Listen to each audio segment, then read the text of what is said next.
Chevrolet invited members of Chevy truck legends to Texas Motor Speedway in celebration of its centennial anniversary, for viewing models new and old, driving new ones, and a couple of surprises.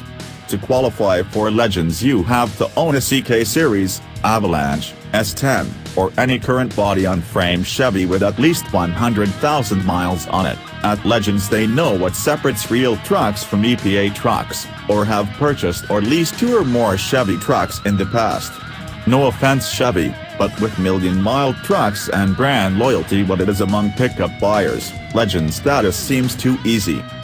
More than 600 enthusiasts were invited to demos like the ZR2 course, which includes a 17-foot-high steel ramp and articulation, where some seem to forget there is low-range gearing available and still half a truck behind their helmet. You can tow a trailer around inside the facility, drive a street course outside the oval, run into Jamie McMurray and Casey Kahn, ride along on an oval hot lap in a Corvette or Camaro ZL1, and indulge in viewing near-perfect heritage specimens from 1926 to current concepts. We sampled a few that included the last 2007 2500 HD built, which began the day with fewer than 70 miles, and an early 70s C-Series that captured our attention with its disc brakes badge on the tailgate.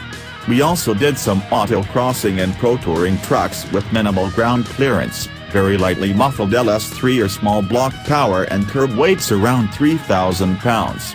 Makes a new Colorado or that aluminum pickup seem downright pudgy. When asked of their favorite Chevy pickups or what they'd put in a personal collection, no one said SS 454, KA5 Blazer, El Camino, SSR or some other limited edition.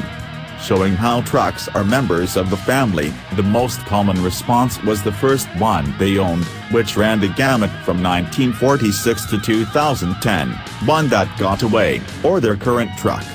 With nary a Ford or Ram evident and only a few GMC interlopers, the masses were quite friendly.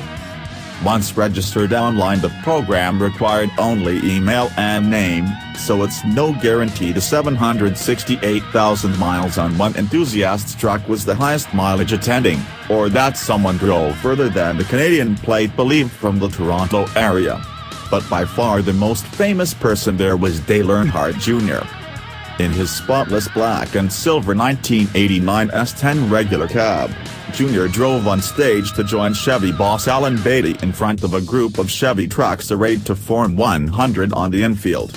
Jr.'s old green 48 was out there, and at least one fan's red crew cab dually sporting number 3 and number 8 flags. Beatty and Earnhardt discussed his racing career, service technician background, the broadcasting booth he's really nervous about, and any future racing exploits. To say thanks for his racing efforts, Chevy presented him the hood from a ZL1 pace car, autographed with all the comments people made to describe him. As a helicopter noise wound up in the clouds, locals assumed it was something from the Bell helicopter plant not 30 miles away. But this was a big Sikorsky emblazoned with the Chevy logo, lifting a 2019 Silverado over the big Haas screen that dominates Texas backstretch, then dropping it onto the tarmac where it was swiftly driven on stage.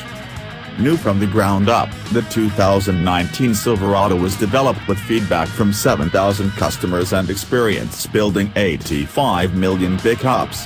It was displayed in new LT Trail Boss trim, essentially C71 grade with the factory 2-inch suspension lift. Beatty went out of his way to emphasize the higher grade alloy in the roll-formed high-strength steel bed floor, and that there would be a greater variety of powertrains and models, but no more specifics. When a Legend owner hollered, "And I want it," Beatty said he'd be happy to take that order.